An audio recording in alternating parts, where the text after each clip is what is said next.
안녕하세요. 국립현대미술관 학예연구사 이효진입니다. 미술로 세계로 전시는 1970년대 후반 국립현대미술관 국제미술 소장품 수집의 출발점을 되짚어보는 데서 시작합니다.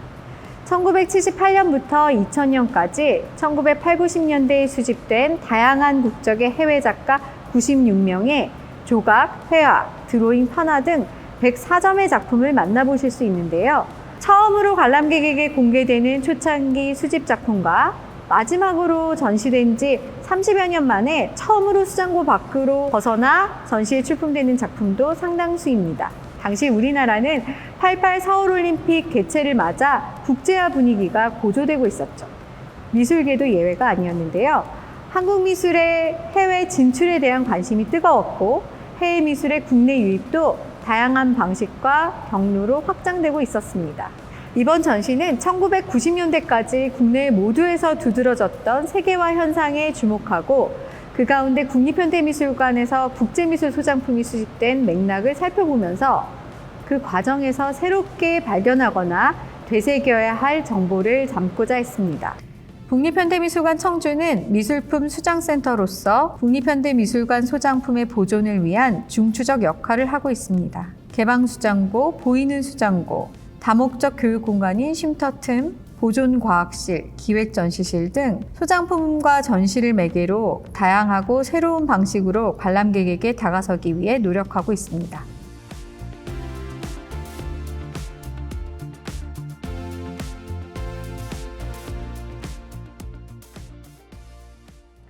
미술로 세계로라는 전시 제목은 1988년 서울올림픽 개막식 개회선언에 앞서 후안 안토니오 사마란치 국제올림픽 조직위원회 위원장이 환영사를 하면서 한국어로 외친 구호 서울은 세계로, 세계는 서울로에서 가져온 것입니다.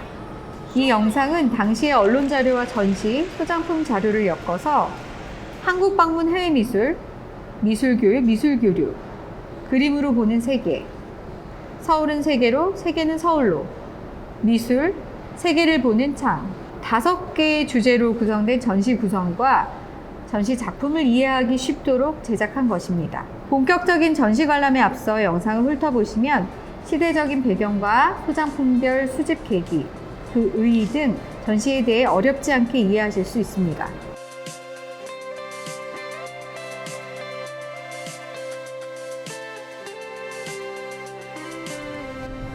일부 한국 방문 해외미술에서는 해외 작가가 받았던 한국에 대한 인상을 바탕으로 한국적인 재료와 기법, 한국적인 풍경을 담고 있는 해외 작가의 기증작이 출품되었습니다.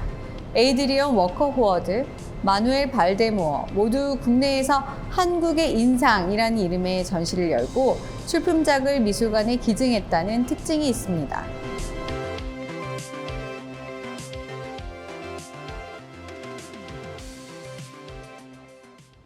리처드 프랭클린은 1970년대 서울대학교 미술대학 교환교수로 한국을 방문했던 작가입니다. 미국 풀브라이트 연구지원 프로그램을 통해 한국에 오면서 그는 자신의 화구와 미술 재료를 모두 뉴욕의 작업실에 두고 옵니다. 모든 재료를 한국에서 조달하기로 마음먹었기 때문인데요. 실제로 그는 한국에 체류하는 3년여의 기간 동안 한국적인 재료의 표현과 탐구에 몰두했습니다. 이 작품 경쾌한 항해에서 리처드 프랭클린은 한국적인 재료인 한지와 대나무, 실 등을 사용했습니다. 한지 안으로 대나무의 얇은 살을 통과시키고 그것을 실로 엮어서 종이와 대나무살 그리고 실이 하나의 면으로 자연스럽게 표현되도록 한 것이죠. 화면 중앙을 사선으로 가로지르는 대나무의 선은 배의 돛을 연상시키면서 율동감을 자아냅니다. 이 작품은 1979년 국립현대미술관에서 있었던 리처드 프랭클린의 개인전 이후 작가가 미술관에 기증한 작품입니다. 마누엘 발데모어는 회화와 조각, 판화, 그래픽 디자인 등 다양한 분야를 섭렵한 필리핀을 대표하는 현대미술 작가입니다. 그의 작품은 유네스코가 발행하는 크리스마스 카드와 크리스마스 실 이미지에 17년 연속으로 채택되며 주목받기도 했습니다. 특히 그는 전 세계의 다양한 지역을 여행한 경험을 바탕으로 그 지역의 풍경을 따뜻한 시선으로 담아온 작가이기도 합니다. 이 작품은 새마을 운동이라는 제목에서 알 수 있듯이 1970, 80년대 우리나라의 농촌 들녘 풍경을 담아내고 있습니다. 그런데 이 수채화는 일반적인 종이나 캔버스 천이 아닌 비단 위에 채색되었다는 점이 주목할 만한데요. 또한 그림의 왼쪽 윗부분을 보시면 낙관까지 찍혀 있죠. 작가는 이처럼 전통적인 한국화 기법을 빌려 우리나라의 농촌 풍경을 담아내고 있는데요. 새마을 운동이 한창이던 1970년대 한국의 농촌을 여유로우면서도 정감 있는 풍경으로 묘사한 이 작품은 1981년 주한 필리핀 대사관의 작가 개인전 이후 국립현대미술관에 기증되었습니다. 2부로 이동하시겠습니다.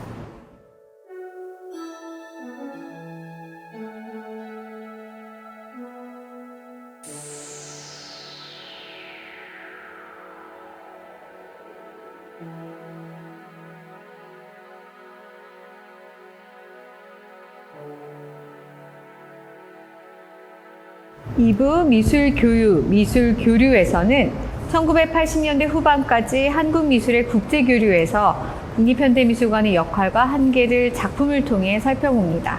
초기 국제미술품 수집은 언론사 간의 해외 교류나 외교관계 또는 개인 간 친분, 교류관계에 따라 이루어지는 측면이 강했는데요. 당시 국립현대미술관 해외미술 작품 수집에 큰 영향을 미친 사단법인 현대미술관의 활동과 미술인들의 관계를 통해 수집된 작품들을 선보입니다.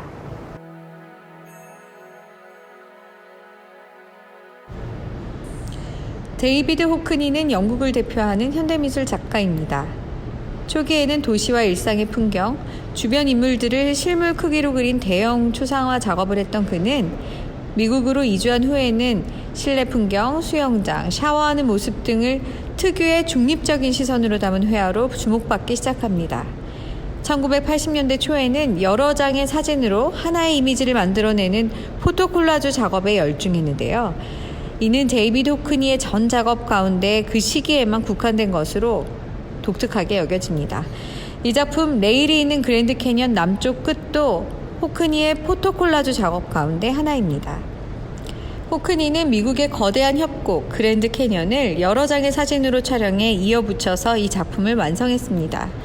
멀리서 보면 풍경 사진이 파노라마 형태로 넓게 펼쳐진 것으로 보이지만 가까이에서 보면 각 사진에 담긴 이미지들이 서로 조금씩 어긋나 있는 걸 발견할 수 있습니다. 이것은 사진마다 높이와 각도가 약간씩 다르게 촬영됐기 때문인데요. 사실 우리가 어떤 풍경을 볼 때 하나의 각도에서 하나의 시점으로만 바라보기란 쉽지 않습니다. 여러 순간에 걸쳐 다양한 각도에서 바라보고 종합한 이미지를 기억하게 되는데요. 한순간에 하나의 각도에서만 바라본 표면적인 풍경이 아니라 마치 스스로가 풍경 속을 찬찬히 거닐고 있는 듯 시간과 공간이 자연스럽게 이어진 순간을 보여주는 것이죠. 연속된 사진들의 미묘한 차이를 따라가며 그랜드 캐년의 풍경을 훑어보면 마치 어느샌가 우리는 작품 안으로 들어가 광대한 협곡 위를 거니는 듯한 착각마저 듭니다. 이 작품은 사단법인 현대미술관회가 미술관에 기증한 6점의 해외미술품 가운데 한 점입니다. 요제프 보이스는 예술의 의미와 역할, 실천에 대해 끊임없는 질문을 던지며 해프닝과 드로잉, 조각과 판화 같은 다양한 방식으로 획기적인 작업을 선보였던 작가입니다. 또한 백남준의 예술적 동지로도 유명한데요. 요제프 보이스와 백남준은 삶과 예술에 대해 공감하고 교류하며 각자의 예술 지평을 넓히고 확립시키는 데 서로 영향을 주고받았죠. 이 작품 보이스, 백카드는 1963년 백남준이 독일의 부퍼탈 파르나스 갤러리에서 음악의 전시, 전자텔레비전이라는 제목으로 열었던 첫 번째 비디오 아트 전시 첫날의 기록을 담고 있습니다. 백남준은 이 전시에 설치했던 4대의 피아노 가운데 한 피아노에 문짝과 해머를 떼어내고 뒷면이 바닥에 닿도록 눕혀서 관람객들이 피아노 위에 올라가 걷거나 뛰면서 발로 연주할 수 있도록 해놓았는데요. 전시 개막일에 누구도 예상치 못했던 일이 벌어졌습니다. 바로 요제프 보이스가 예고 없이 나타나 도끼로 이 피아노를 산산조각 내는 즉흥 퍼포먼스를 벌인 것입니다. 보이스 백카드는 이날을 기록한 사진을 앨범 속지처럼 구성해서 붙인 작품입니다. 백남준과 요제프 보이스가 귀옛말을 나누는 모습, 각자의 표정과 동작이 대조와 또 조화를 이루는 이 작품은 열정과 활력이 넘치던 당시의 장면을 감각적으로 배치해 보여줍니다. 불가리아 출신의 대지미술가 야바체프 크리스토는 그의 아내 장클로드와 더불어 오브제에서 건축물, 자연에 이르기까지 다양한 대상을 천으로 씌워 포장하는 작업으로 유명한데요. 1969년부터는 아내인 장클로드와 함께 거대한 규모의 장막 프로젝트를 실현하기 시작했습니다.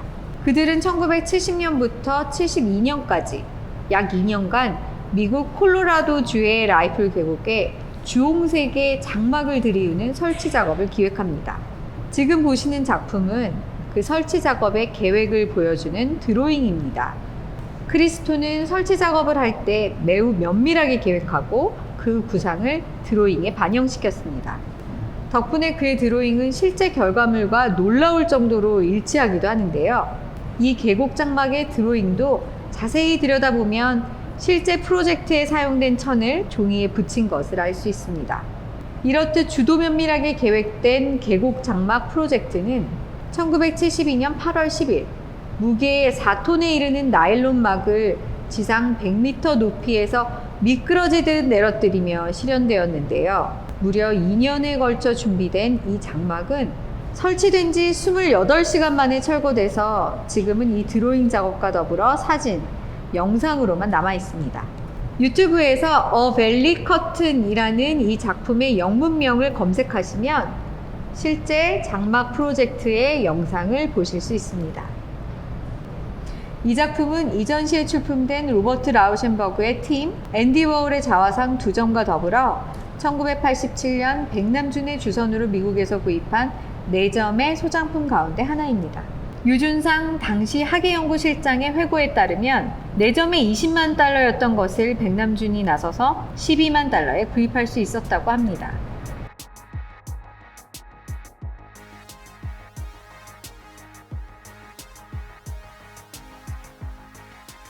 3부 그림으로 보는 세계에서는 1980년대 중반까지 많은 양의 판화 작품이 국립현대미술관에 기증되었다는 사실에 주목합니다. 또한 동아일보 주간의 국제 판화 비엔날레 전개와 이를 계기로 수집한 판화를 토대로 한국 미술의 국제화 과정에서 판화 전시가 지닌 역할과 의미를 살펴보게 되는데요. 1986년 프랑스 평론가 피에르 위카르가 기증한 프랑스 작가의 석판화 모음집을 통해 1980년대 성행했던 판화 전시가 유럽의 이국적인 풍광과 서양 미술을 접할 수 있는 계기가 되었다는 사실을 확인할 수 있습니다.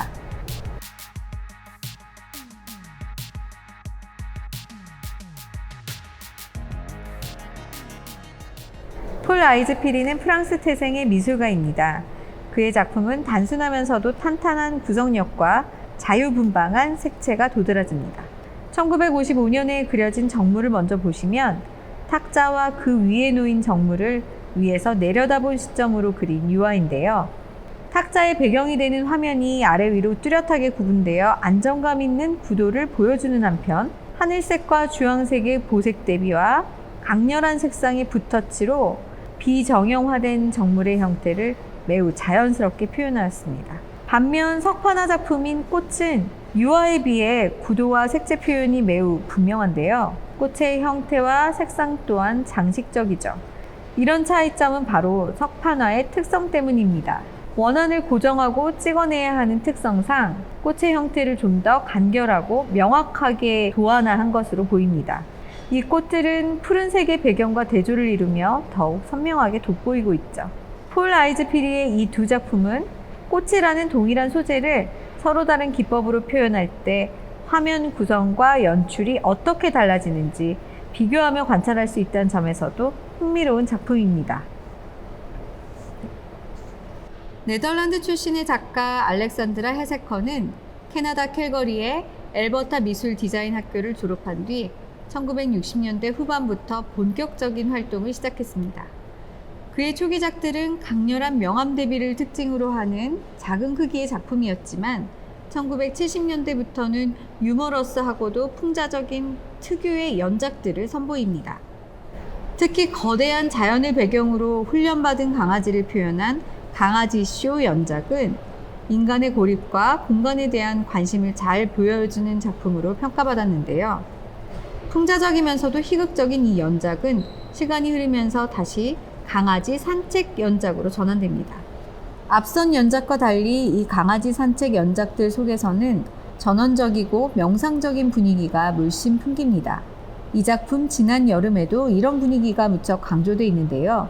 화면의 한가운데에는 강아지를 산책시키고 있는 인물이 그려져 있습니다. 벌판에 서 있는 이들의 뒤로는 낮은 숲이 배경으로 펼쳐져 있습니다. 그런데 세밀하게 묘사된 이 배경은 실제의 풍경이라기보다는 반쯤은 추상적인 공간처럼 묘사되어 있습니다. 덕분에 이 공간은 무척 신비로운 느낌을 자아내죠. 이 공간의 한가운데를 차지한 인물과 그를 둘러싼 3마리의 강아지는 어딘가로 향하는 대신 각기 다른 방향을 응시한 채 부유하듯 서 있습니다. 덕분에 이들은 추상적인 공간 속에 떠있는 현실의 파편처럼 느껴지기도 합니다. 이 작품은 1983년에 열린 제4회 서울국제판화 비엔날레에서 우수상을 수상한 작품입니다.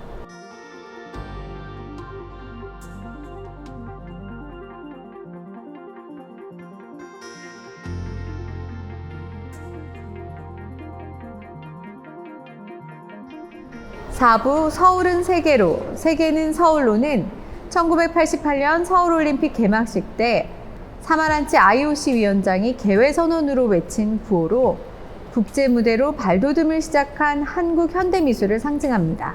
당시 올림픽 부대 행사로 열렸던 세계현대미술제에서 국제현대회화전을 개최했던 국립현대미술관은 회화 전시와 올림픽공원 야외조각 심포지움 참여 작가들로부터 조각 39점과 대형 회화 62점을 기증받았습니다.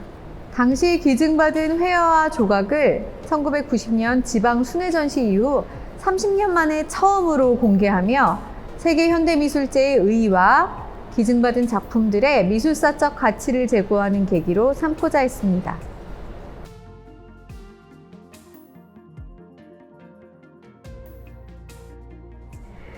호주 출신의 작가 제니 왓슨은 1973년 첫 번째 개인전을 시작으로 개념미술과 페미니즘, 재기발랄한 펑키함이 녹아든 작업 세계를 선보이며 현대미술 작가로 명성을 얻어왔습니다. 특히 텍스트와 이미지를 결합한 은유적인 회화는 그의 작품 세계에서 빼놓을 수 없는 중요한 영역이라고 할 수 있는데요. 지금 보시는 미술관을 위한 작품은 1987년에 발표된 것입니다. 화면의 중앙에는 검은 옷을 입은 소녀가 마치 죽은 것처럼 누워있죠. 시체 검시소에 안치된 시신처럼 표현된 이 소녀의 몸 아래는 식별표까지 달려 있습니다. 이 식별표에는 작가의 출신, 생년월일과 신체 정보 등이 담겨져 있습니다. 1970, 80년대 호주에서 유행하기 시작한 펑크 문화와 페미니즘의 영향을 받은 제니 왓슨은 여성을 주제로 한 작업을 전면적으로 내세우게 되었는데요. 문학이나 영화, TV에 등장하는 여성 캐릭터들을 등장시킨 그의 작업은 점차 자전적인 캐릭터를 이용한 회화로 발전합니다. 또한 내면의 생각과 경험을 표현하기 위해 이미지에 텍스트를 도입하게 되죠. 하지만 불규칙한 글자와 이미지, 어린아이의 그림 같은 서툰 표현은 의사소통의 목적과 표현 수단인 언어가 반드시 일치하는 것은 아니라는 냉소적인 태도를 전제로 합니다. 작가는 미술관을 위한 작품이라는 제목을 붙임으로써 미술관과 소장품에 대한 냉소적인 시선을 담아내고 있습니다.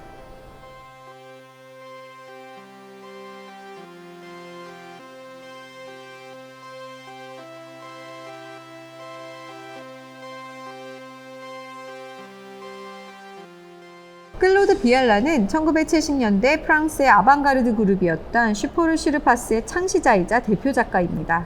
슈포르 슈르파스는 회화의 목적이 회화 그 자체에 있어야 한다고 주장하며 회화가 만들어지는 과정에 비중을 둔 작업을 전개했는데요. 그 중에서도 클로드 비알라는 캔버스에서 나무 틀을 떼어내고 일상에서 얻은 천들을 화폭으로 삼아 그림을 그리기 시작합니다. 사각형의 캔버스 위에 그림을 그린다는 고정관념을 깨버린 그는 1966년부터 한 가지 무늬만으로 화면을 채우게 됩니다. 지금 보시는 작품 무제는 이런 반복적인 이미지를 잘 보여주는데요. 이 작품의 바탕은 단색으로 처리되어 있고 무늬는 붓자국의 변화가 보이도록 거칠고 자연스럽게 그려져 있죠. 이 반복된 패턴은 틀이 없는 캔버스 천 위에 그려짐으로써 액자의 틀에 갇히는 대신 그림이 설치된 공간 속으로 확장되며 뻗어나갑니다. 동일한 무늬를 반복해 그리는 클로드 비알라의 이런 작업 방식은 색채나 재료를 변형하거나 밧줄, 그물 같은 오브제를 이용하는 기법 등으로 다양하게 전개되었습니다. 파리 출신의 화가이자 조각가 판화가인 장 메사지에는 세계 각지에서 150여 차례의 개인전을 열며 각종 국제전시에서 명성을 얻었던 작가입니다. 그는 88 서울올림픽을 기념한 문화예술 행사였던 세계 현대미술제 국제현대회화전에도 7점의 작품을 출품했는데요. 이 작품도 당시 출품했던 작품 가운데 하나입니다. 이 작품에는 장 메사지에가 1950년대부터 추구해왔던 화풍이 엿보입니다. 빛의 효과를 중시한 투명하고 자유분방한 화면 연출과 강렬한 색채의 대비, 율동감이 돋보이는 작품입니다. 르네상스의 대가 티에폴로와 후기 인상주의 화가 반 고흐를 작품의 제목에서 직접 언급하고 있는 점이 매우 독특한데요. 작가는 이 작품 이외에도 지오토나 프란체스코 고야 같은 미술사를 대표하는 예술가들의 이름을 착용한 여러 작품을 남겼습니다.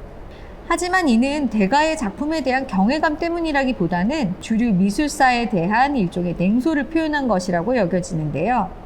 장 메사지에의 추상화는 조형적 실험이라기보다는 당대의 사회적 현상을 바라보는 목격자로서의 태도에 가깝습니다.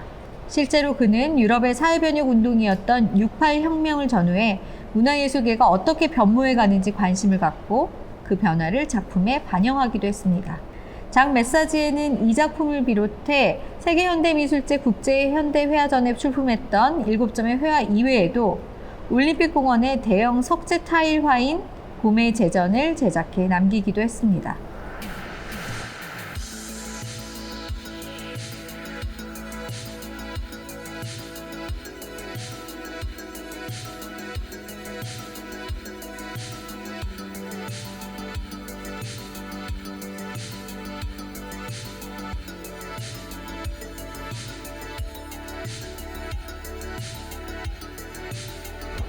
오브는 미술, 세계를 보는 창입니다. 88 서울올림픽 이후 국제미술교류가 확장됨에 따라 보다 적극적으로 이루어졌던 1990년대 국립현대미술관 국제미술 소장품 수집 양상을 보여주는 다양한 작품이 전시되었습니다. 게오르그 바젤리츠, 마르쿠스 리페르츠와 같은 독일 신표현주의, 엔조 쿠키 등 이탈리아 트랜스 아방가르드, 클로드 비알라 등 슈포르 슈르파스, 도널드 저드와 미니멀리즘, 팝아트, 옵아트 등을 대표하는 소장품을 통해 서양 현대미술사의 다채로운 면면을 확인할 수 있습니다.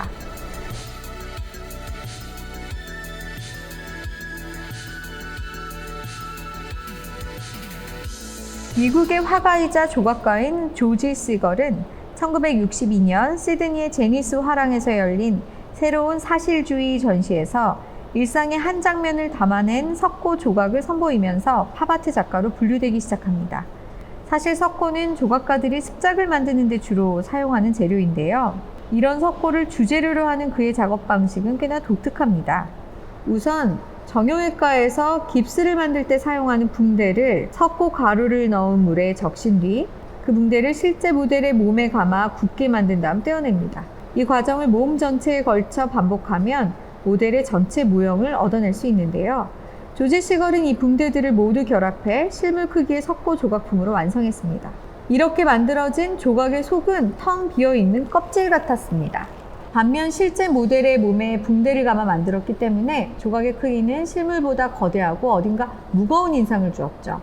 조지 시걸의 이런 조각상들은 건널목에 서 있거나 지하철에서 상념에 잠겨 있거나 커피숍에 앉아 있는 등 주로 일상을 살아가는 도시인의 모습으로 나타났습니다. 그런데 현대인의 고립과 고독을 주제로 한 다른 작업들과 달리 지금 보시는 작품 침대 위의 소녀 3은 개인의 은밀하고 사적인 공간을 훔쳐보는 듯한 느낌을 받게 합니다. 조각의 제작 방식도 이전의 작업과는 조금 달랐는데요. 이전에는 실물을 감싼 붕대들을 결합해 완성된 조각품으로 만들었다면 이 작품을 만들 때는 그렇게 결합된 붕대들을 틀로 사용했습니다. 즉, 붕대로 만들어진 틀 안에 다시 석고를 부어 조각의 형상을 만드는 내부 주조 방식을 선택한 것이죠. 이런 방식은 좀 더 사실적이고 섬세한 인체 표현을 가능하게 했는데요. 덕분에 이전의 작업보다 훨씬 더 사실적인 비율의 인물이 만들어질 수 있었습니다. 조지 시걸은 1970년대 초반 이 작품을 비롯해 침대 위의 인물, 소녀 또는 남녀의 형상을 연작으로 제작했습니다. 엔조 쿠키는 1980년대 이탈리아를 중심으로 일어났던 트랜스 아방가르드의 대표적인 작가로 알려져 있습니다. 트랜스 아방가르드 작가들은 당시 유행하던 아방가르드 사조를 넘어서 전통적인 구상 회화로의 복귀와 회화의 서술성을 회복하고자 했죠. 이들의 작품에는 논리나 감각보다는 감성과 직관으로 이해되는 은유적인 내용들이 주로 묘사되곤 했습니다. 1993년 대전 세계박람회 엑스포에 출품되었던 이 작품은 환경 보존과 자원 재활용에 대한 작가의 메시지를 담고 있습니다. 보시는 것처럼 새까만 화면을 배경으로 거대한 두 개의 손이 표현되어 있습니다. 이 두 손은 마치 어두운 밤하늘에서 내려온 것처럼 화면의 상단부를 차지하고 있습니다. 손 안에는 동그란 두 개의 원 같은 것이 올려져 있죠. 단순해 보이지만 작가 특유의 드라마가 살아있는 이 작품은 관람객인 우리에게 많은 것을 떠올리게 하고 질문하게 하면서 예술의 차원에서 환경과 자원의 문제를 이야기합니다. 이 벽면은 국립현대미술관 국제미술 소장품의 현황을 한눈에 요약 정리해서 보여주는 인포그래픽입니다. 1971년 700만 원에서 시작해 2005년 45억에 이르기까지 연간 소장품의 구입 예산의 흐름과 국제미술 소장품의 수집에서 구입과 비중이 어떻게 변화해 왔는지를 인포그래픽을 통해 보여줍니다. 이 터치스크린 영상은 58개국 448명에 이르는 해외 소장 작가들의 국가별 소장 현황과 함께 이번 전시에 포함된 작품들의 국적과 작가를 직접 확인해 볼 수 있도록 구성되었습니다. 여기까지 미술로 세계로 전시 관람을 위한 전시 구성과 작품 설명을 해드렸는데요. 이번 전시는 1980, 90년대를 관통했던 세계화라는 시대적 맥락 속에서 국제미술 소장품의 수집 배경과 의의를 찾아가는 데 주력하였습니다. 2000년 이후 수집한 국립현대미술관 국제미술 소장품이 동시대의 현대미술로서의 가치와 의미에 집중했다면 90년대까지는 세계화라는 열망에 따른 양적 확장에 집중한 결과였습니다. 이번 전시에서 선보인 작품들이 작품 하나하나의 의미뿐만 아니라 작품이 미술관에 들어오게 된 수집 배경과 그것을 둘러싼 이야기가 중요한 이유이기도 하죠. 오랜만에 수장고 밖으로 나온 작품들과 만나고 오래전 TV 뉴스나 신문기사, 자료를 엮은 전시 영상을 보면서 그때 그 시절 추억의 시간여행을 떠나는 계기가 되시길 바랍니다. 지금까지 함께 관람해 주셔서 감사합니다.